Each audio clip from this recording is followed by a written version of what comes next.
Welcome student. देखिए अब मैं लेटेंट हीट ये टॉपिक जो है इसको समझा दे रहा हूँ।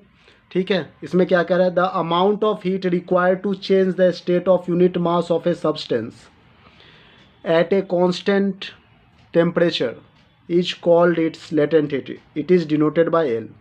तो लेटेंट हीट को हम लोग एल से रिप्रेजेंट कर सकते हैं। ठीक है, और इसमें कह रहा है कि the amount of heat required to change the state of unit mass of a substance at a constant temperature. एक कांस्टेंट टेम्परेचर पर जब हम लोग किसी एक यूनिट मास ऑफ सब्सटेंस को स्टेट को चेंज कर रहे हैं, मतलब सॉलिड से लिक्विड में या फिर लिक्विड से वेपर में चेंज कर रहे हैं, ठीक है ना।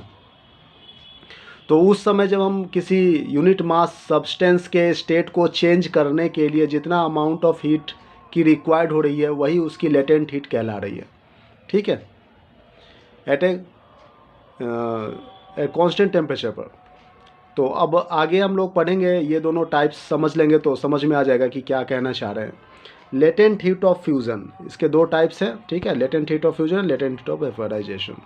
तो देखिए इसमें कह रहे थे amount of heat required to change the state of unit mass of a substance from solid to liquid at its melting point is called the latent heat of fusion.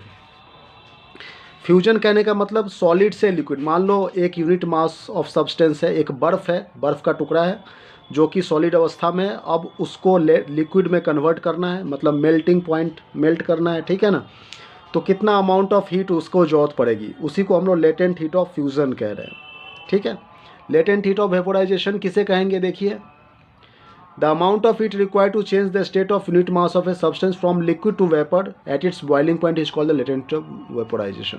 कहने का मतलब कि मान लो जो वाटर बन गया है, अब वाटर है उसको हमें वेपर में कन्वर्ट करना है। तो वाटर से वेपर में कन्वर्ट करने के लिए कितना अमाउंट ऑफ हीट की ज़रूरत पड़ रही है। ठीक है ना,